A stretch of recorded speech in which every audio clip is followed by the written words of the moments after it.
For those of you who were not here last week, and for those of you out in Facebook land, anybody's watching, we started a new series last week, which is an overview of the Old Testament.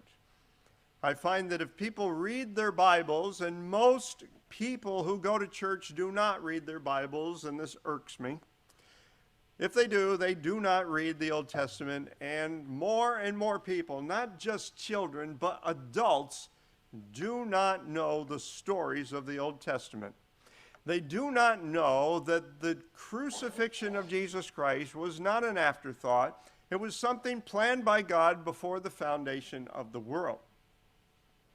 They don't know the prophecy. They don't know the end from the beginning because they don't know the Old Testament and what God said he's going to do and who his primary focus is, which was the nation of Israel. So if you don't understand Israel, you're not going to understand what's going to happen in the future.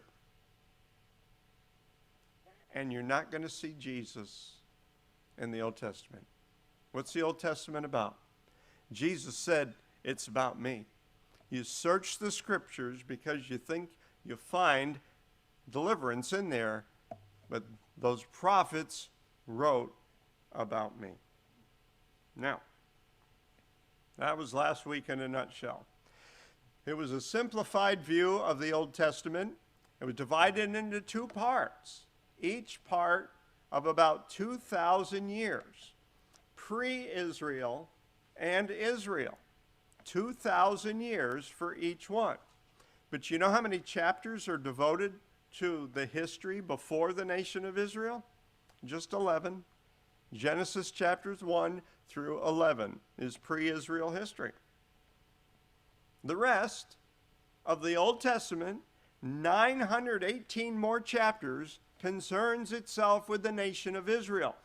God wants us to get Israel right, because when we understand that, we're going to understand a lot of stuff. 2,000 years of history. Now, as we look at pre-Israel, it's going to be discussed under creation, corruption, and countries. And Israel's history is going to be discussed under 7 periods of Israel's history. The first being the patriarchs, that's the fathers, Abraham, Isaac, Jacob, and the 12 leaders of the tribes of Israel, with, in particular, Joseph. This is followed by the Exodus, because they end up in Egypt, and God brings them out. And then he brings them into the land that he promised to give, Abraham, Isaac, and Jacob. This is the conquest. You got to drive those Canaanites out. And then comes the period of Judges, where they don't have a king over Israel. Everybody pretty much does what's right in his own eyes. It gets them into trouble, and God has to deliver them through people like Gideon and Samson and so on. And after that, they cry for a king. And they say, we want a king. So we enter the period of Israel's history called the monarchy, because they have a monarch. No, it's not a butterfly. It's a king. And they have kings for about 4.5 centuries, and they just keep doing wrong, and they keep getting worse, and they keep being unfaithful to Yahweh their God. So God exiles them out of the land. You're out 70 years. And after which time he brings them back, and that's the return. And that's the Old Testament in a nutshell. But what I'm discovering, because I have been a teacher in the public school system and a substitute teacher, that they are not teaching kids history in a linear way. Do you remember the timeline when a lot of us grew up in school, and a timeline would start like on the left edge of the board? The teacher would draw a line straight across, and she would put dots at various places, because there would be a sequence of events which followed one after another. And I want you to see the Old Testament as a timeline so that you can see things in their sequence as they start from the far left edge all the way over to the right edge, which is about the time that Jesus Christ is born and the New Testament starts.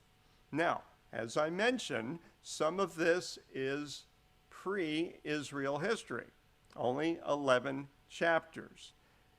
And it starts with creation. Creation is covered in Genesis chapters 1 and 2. In 6 days, God created the heavens and the earth and all that is in them. I just quoted from Exodus chapter 20, verse number 11. Why did he do it in 6 days? Because God could have done it in 6 minutes. He could have done it in 6 seconds. But the reason it's being quoted over there in Exodus chapter 20, is because it's in the middle of the Ten Commandments, and God is telling his people Israel that he wants them to observe 1 day a week called the Sabbath. He says, I don't want you to do any work. Why? Because in 6 days, God created the heavens and the earth and all that is in them, and he rested on the 7th day. Why? Because God needed rest? No.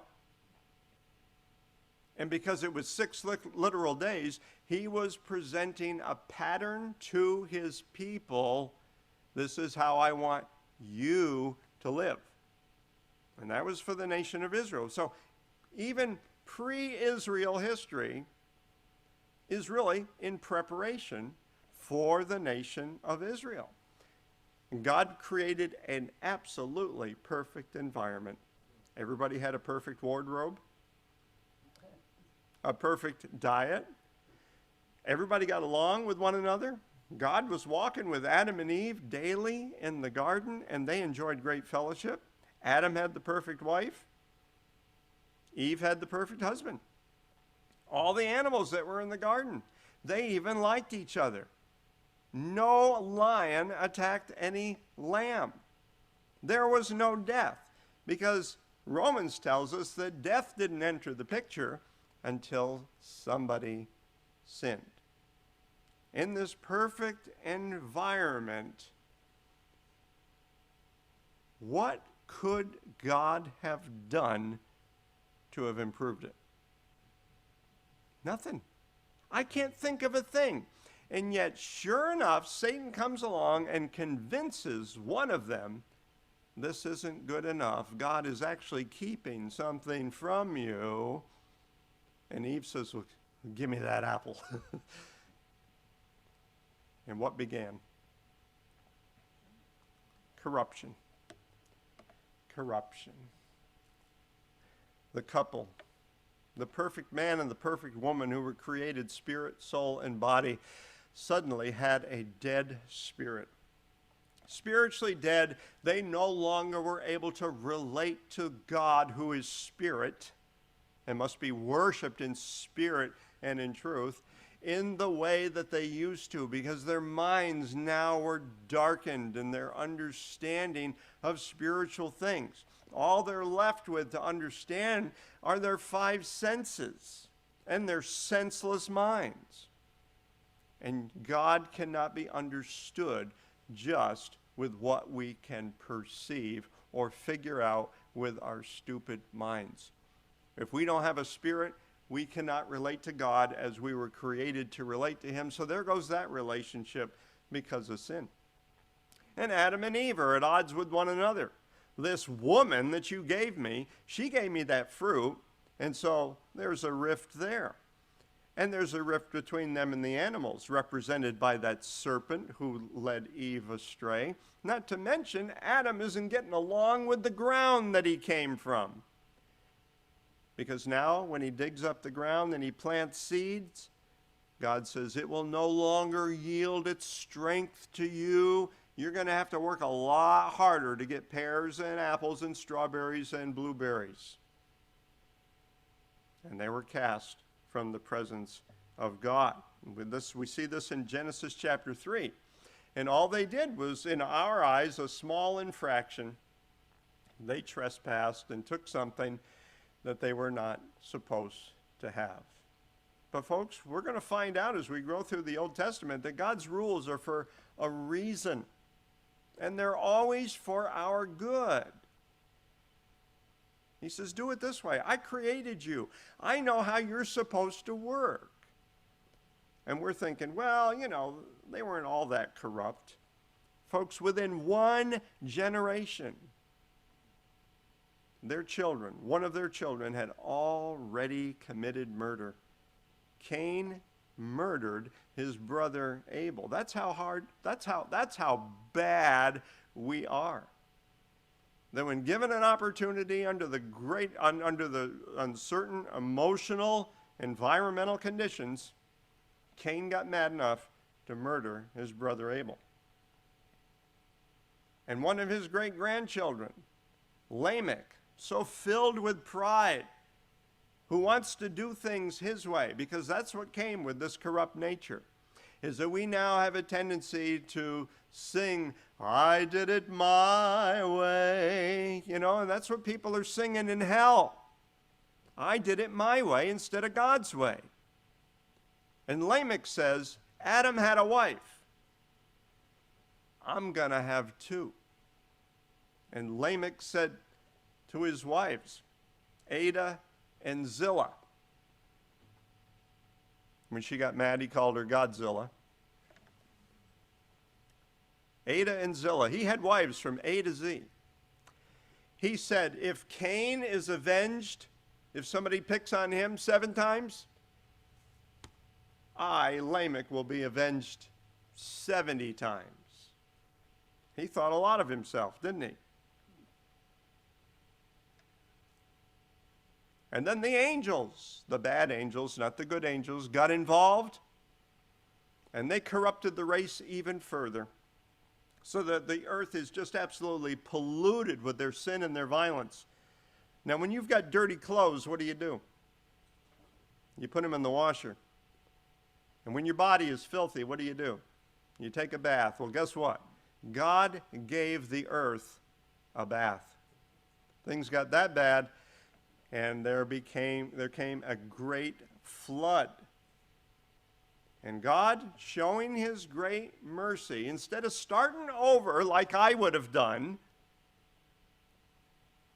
he picks out a man named Noah and shows favor to him. Noah wasn't anywhere more well-behaved than anybody else until God got a hold of him. And he said, I want you to build me an ark. And Noah and his sons did it. And 8 people got aboard that thing, and people thought that they were nuts. Rain, it's never rained before. You're hearing voices, Noah.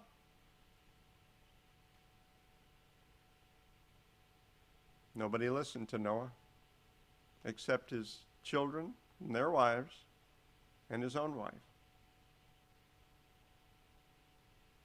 And then he didn't look so stupid anymore when it started to rain. But that didn't cure things, folks, because as soon as they got off the ark, Noah plants a vineyard, makes some wine, gets drunk, and is homosexually raped by one of his sons. Didn't cure the human nature. It just keeps getting worse and worse. And everybody's got one language. And instead of, as God told Adam and Eve, be fruitful and multiply and fill the earth, spread out, populate the earth, and he told Noah the same thing, what do? They decide, we're just going to gather together in cities. Now, if you've got people with a darkened mind who are prone to sin and going astray from God, and you let them all get together in their little huddles in big cities where you can collect more sinful ideas, what do you think's going to happen? Good? Where does most of the crime take place here in the United States? Out on the farm or in the city? Well, it was the same thing, and they decided we're not going to spread out, we're going to gather together in cities, and they exchanged their ideas, and they said, let's make a big tower that reaches up to heaven. We can be as high as God, and we will make a name, not for him, but for ourselves. And you know why they were able to do this? because they all had one language and they could all exchange these ideas freely. And as the language barriers today on earth get reduced, and almost every country around the world knows at least a little English, is the world getting better? Are we getting more moral, more ethical? Are we getting more devoted to God? No. We're out to make a name for ourselves and to demonstrate once and for all we don't need him interfering in our lives, and we will not have that one rule over us. So God said, we got to do something about this. And he went down while they were building that tower in Babel, and he gave different groups of them different languages. And they couldn't talk to each other anymore. So those who spoke this language got together, and this group over here who spoke another language got together, and they all went out of the land of Mesopotamia, and they began to populate the earth. It's like Jan Langford always said, my God gets his will done every time. And that, my friends, is where the countries come from. Now, let's start Israel's history, and it starts with a fella by the name of Abraham. And this is right around 2,000 years before Jesus Christ. He's one of the patriarchs. And God gave Abraham certain promises. First of all, he tells him, I want you to get out of Ur of the Chaldees. That's over in Mesopotamia, over there where Iraq is. And the Lord said to Abram, go from your country and from your family and from your father's house to the land that I'm going to show you, and I will make of you a great nation. Now, there are already nations. You see, the countries happened because of the Tower of Babel. But I'm going to make of you, I'm going to start all over with a new one, and I'm going to make of you a great nation, and I'm going to bless you, and I'm going to make your name great so that you'll be great. It doesn't say that. It says so that you will be a blessing. And friends, if God blesses any of you with anything, whether it's money or talent or good looks, you make sure that you use what God has given you to be a blessing to somebody else. And I will bless those who bless you, and I will curse him who curses you. And in you all the families of the earth shall be blessed themselves. Now, did God choose the nation of Israel just to make them great? Just to give them blessing? No. So that they would be a light to the rest of the nations. This is how wonderful our God is.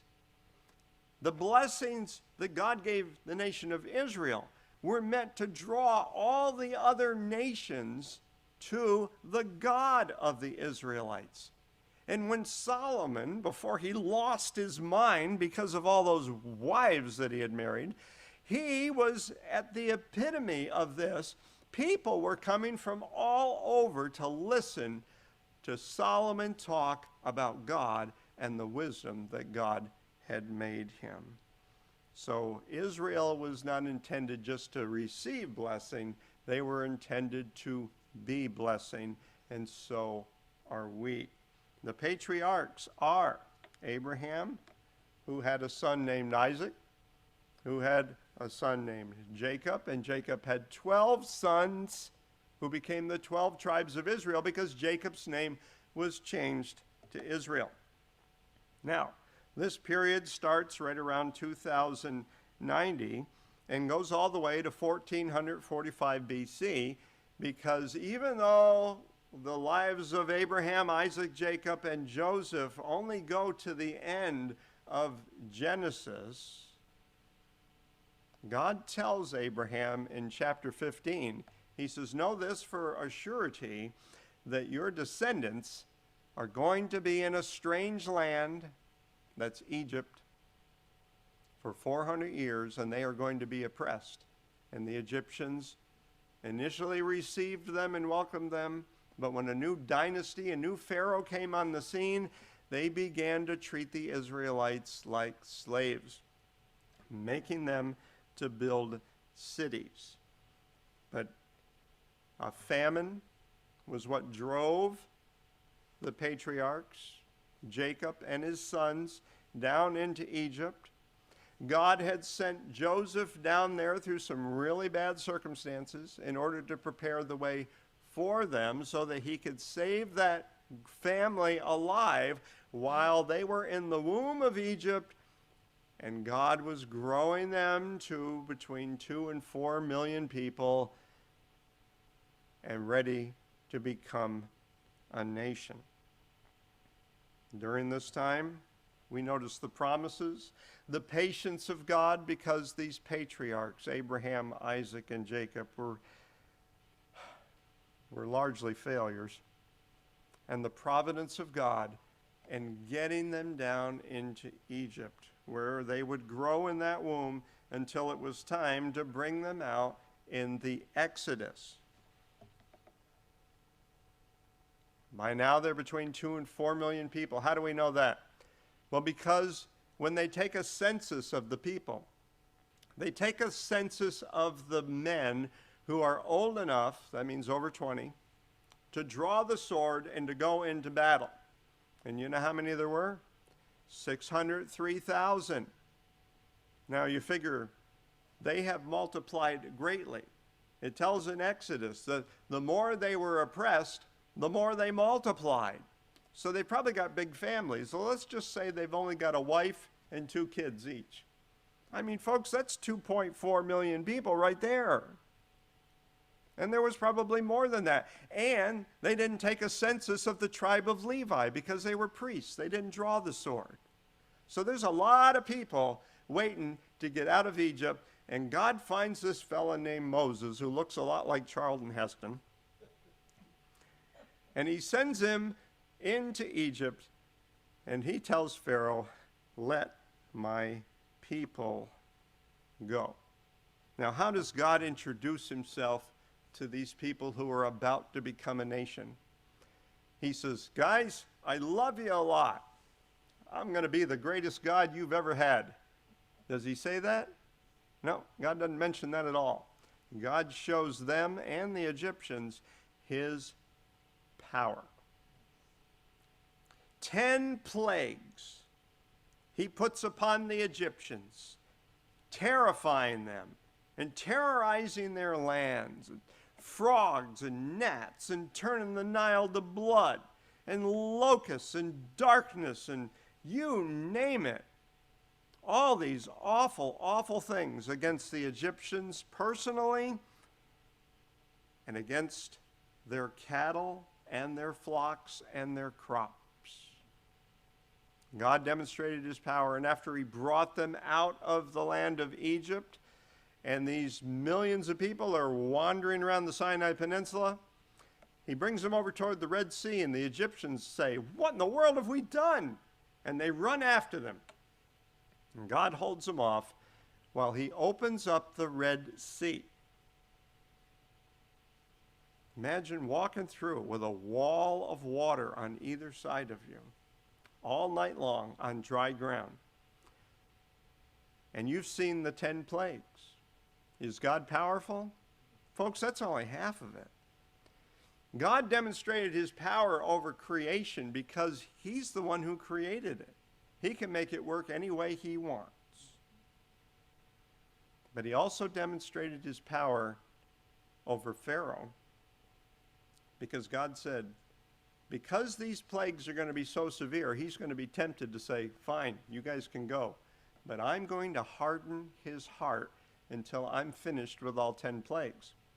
So God has power over people. And not only Pharaoh, but the rest of the Egyptians.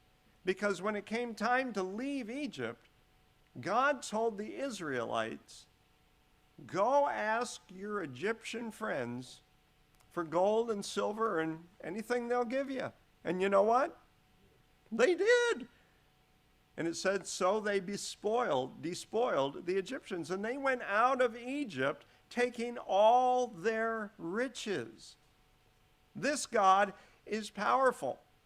And he wants them to know that, because the very next thing he does is his precepts.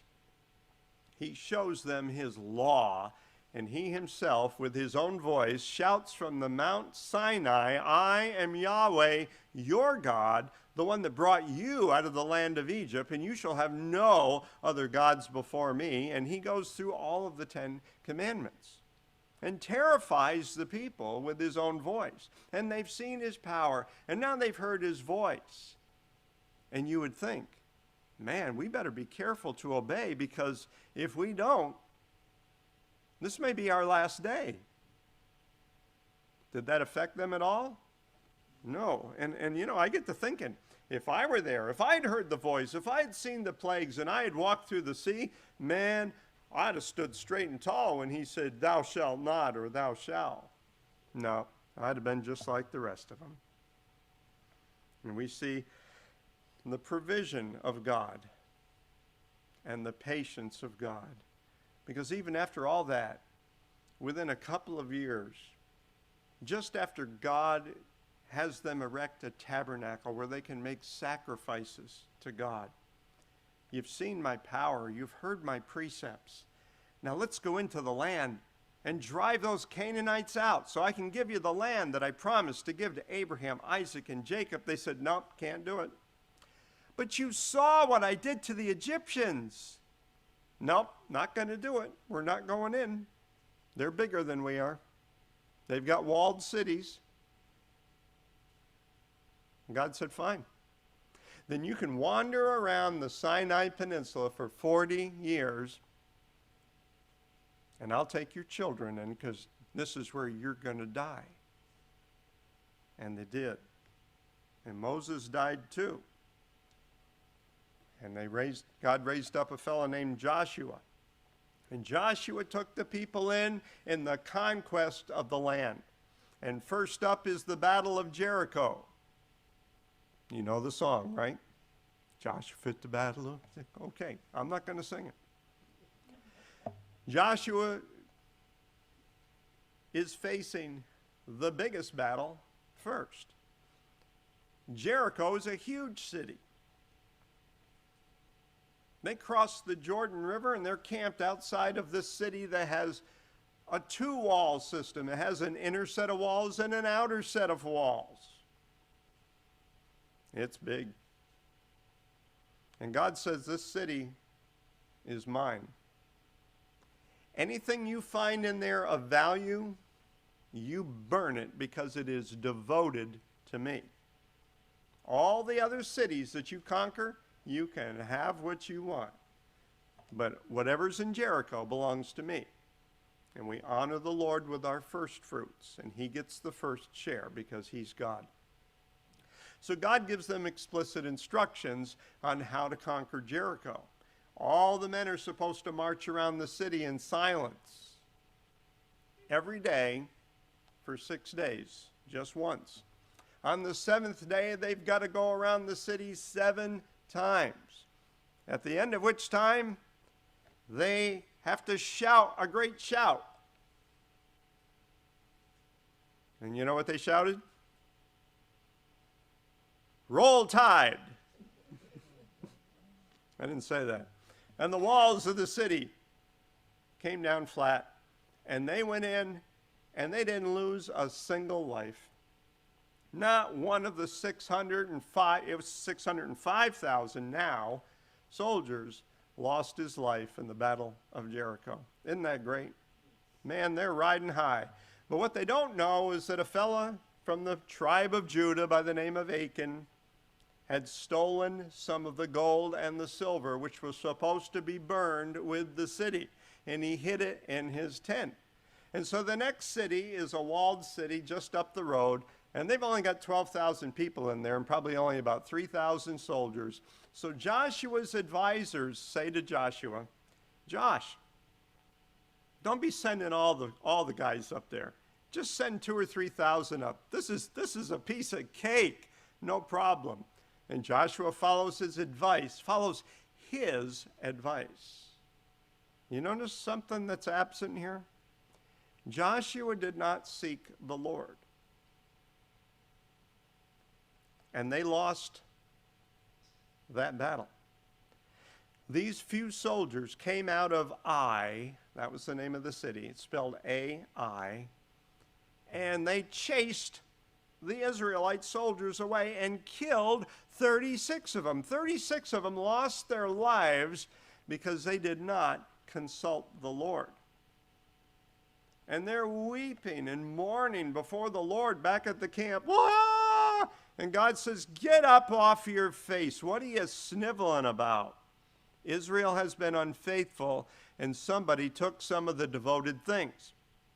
Did Joshua say, but God, I didn't know?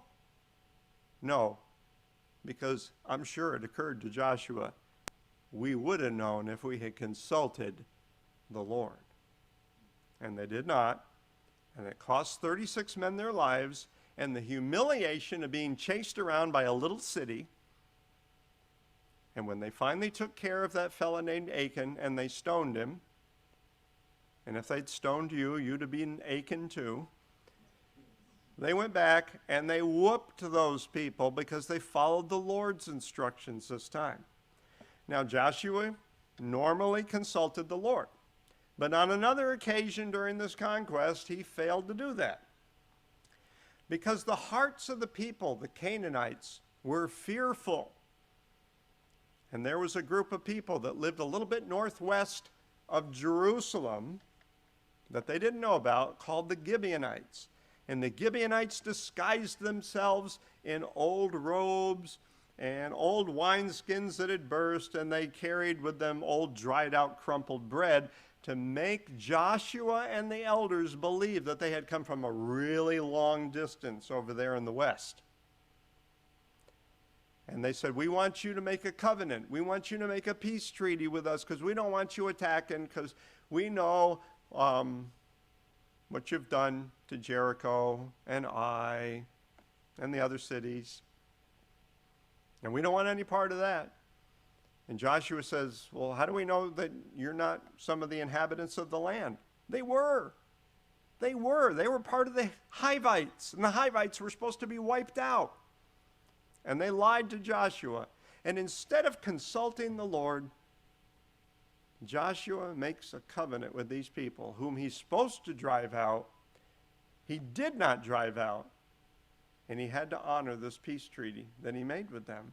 And so there are still inhabitants of the Canaanites that are in the land, and God warned the Israelites, they are going to influence you to do bad things.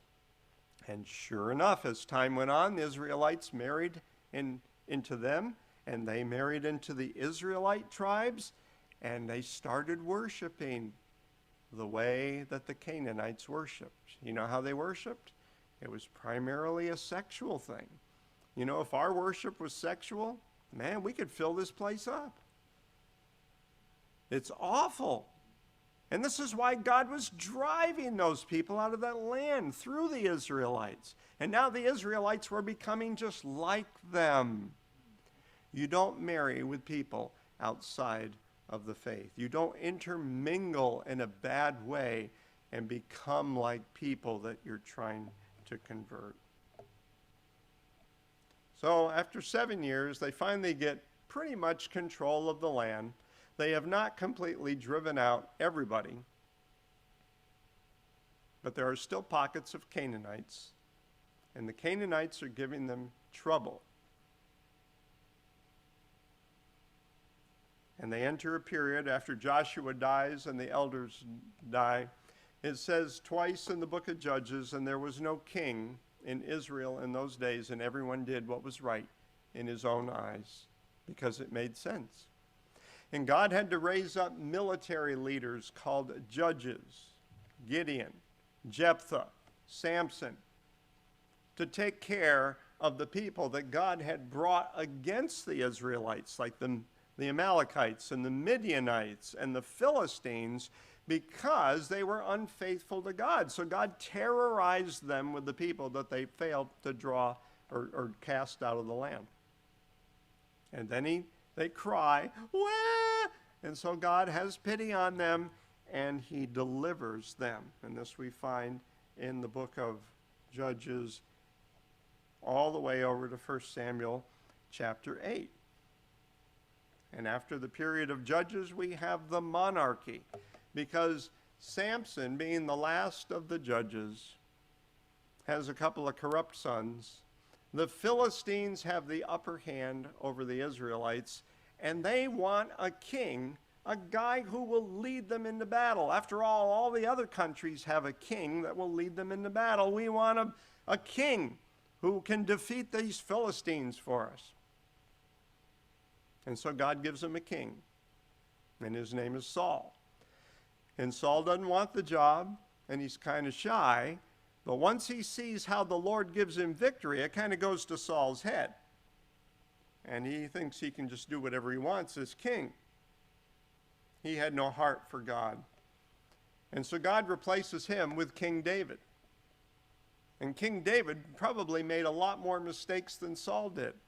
But when David was confronted with his sin, David confessed and he turned from his sin. And so God said, he is a man after my own heart.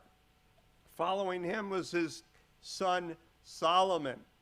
And Solomon built the temple in Jerusalem, because before it was just a tent called the tabernacle.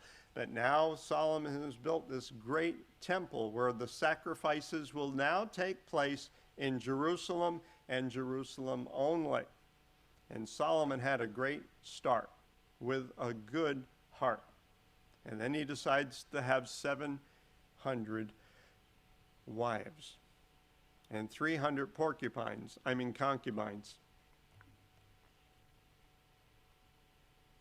And most of these were ladies, I use that word loosely, from other nations with whom he is making peace treaties. And they worship other gods. And Solomon builds them temples. And soon you find Solomon is also worshiping their gods as well as Yahweh. And God says, I'm going to take part of the kingdom away from you, but I'm going to wait till you die. I'm going to do it in the days of your son. Because the monarchy for the first 3 kings was a united monarchy. All 12 tribes of Israel were faithful to one king. But after Solomon dies, this evil fellow named Jeroboam comes along as they gather to make Rehoboam, Solomon's son, king. And they say, you know, your daddy, he was pretty heavy on the taxes. He says, you think maybe you could lighten up a little bit? And Rehoboam says, let me ask my advisors. So he asked the old advisors, and they said, yeah, you know, we're a pretty rich city. Silver is just as common as the pebbles around here. There's no need to continue this heavy taxation. They were Republicans. And so he says, okay. He says, and then he goes to ask the younger crowd. And they said, no, man, if you want to control, you want to be the ruler over all these people, you're going to have to show them what you're made of. And so he comes back and says, no, I'm actually going to make things worse. And so the kingdom is divided. And Jeroboam takes 10 of these tribes and says, no, we're not going to be faithful to the house of David. And the other 2 tribes, Benjamin and Judah, stayed. And now we have Israel divided into 2 nations. In the north, we have 10 tribes, and we call that Israel. In the south part, we have Judah and Benjamin, that's simply called Judah. Now, the monarchy, which lasts about 4.5 centuries, is covered from 1 Samuel chapter 9 all the way to the end of 2 Chronicles. That means you got 1 and 2 Samuel, 1 and 2 Kings, 1 and 2 Chronicles. During this time, the Psalms, the Proverbs, Ecclesiastes, and Song of Solomon is written. And you've got these prophets, Obadiah, Joel, Jonah, Amos, Hosea, Isaiah, Micah, Nahum, Habakkuk, and Zephaniah, who keep writing and writing and writing. If you guys don't straighten out, God is going to have to kick you out of the land. And I promise you, he will. And Israel had about 19 kings, and only one of them was only slightly good. All the rest were very, very bad. And Judah has 19 or 20 kings, and some of them are good and some of them are bad. And we find that when the leader is good and he demands that they stick with what the Lord has commanded, the nation does well and they prosper and they get a lot of the things that God had promised to give Abraham, Isaac, and Jacob. And when a bad king comes along, God starts to take it away from them. And he warns both Israel in the north and Judah in the south, you keep it up, and I am going to throw you out of the land. And in 722 BC, he brought the Assyrians in, and he threw Israel, the 10 tribes, out of the land. He tortured and terrorized them. He had many of them taken over to Babylon, and the rest he just scattered. And historians say we really have no record of what happened to these 10 tribes. So they're often referred to as the 10 lost tribes, but God knows where they are. About 136 years later, in 586 BC, Judah, who was only slightly better than Israel, got worse than Israel, and God had to take Judah out of the land. But he did something a little bit different with Judah. He brought King Nebuchadnezzar over of the Babylonians, and he took Judah captive in 3 increments and brought them over to the land of Babylon. And we call this the exile. And it lasted for 70 years. And King Cyrus of the Persians whooped up on the Babylonian Empire in about 536 BC. And one of the first things he does is he says to the Jews that are in his land, he says, you know, if you want to go back to Jerusalem and to rebuild that temple and to start worshiping God, not only can you, I would prefer that you did, and guess what? I'll even pay for most of it. And he did. And they got to go back to the land. But while they're in exile, people, there are 4 books that key in on this exile, and that's Jeremiah, and he wrote Lamentations as well, Ezekiel, and the book of Daniel. And in those books, at the worst period of Israel's life, when they are being punished for their lack of faithfulness and for rejecting God, God is still reviewing with them the promises and the prophecies that pertain to them. And he assures them with this verse that seems to be on everybody's bumper stickers. For I know the plans that I have for you, says the Lord. Plans for your welfare and not for evil. What? We're sitting over here rotten in the land of Babylon, and you say you've got good plans for us? And God says, I do, to give you a future and a hope. And then you will call upon me. Friends, we see from God's history of Israel his absolute faithfulness to the promises that he gave to Abraham, Isaac, and Jacob. And that just because Israel is unfaithful, God refuses to be unfaithful because, as it says over in Timothy, he cannot deny his nature. Now we know that when Israel finally comes around and repents, that God will fulfill all of the promises. And guess who's going to bring about that obedience? God himself. He says, for I will put a new spirit in them, and I will cause them to walk in my statutes and in my laws. and I will put my Holy Spirit in them. God has a plan. It's a good plan. He has a plan for us too. The more we resist his plan and are determined to do things our way instead of his way, the worse things will go for us. We as Oak Grove Baptist Church are called to be a light to our community. And when we have determined to do things his way, then we will be, and we will become a blessing to them and to God.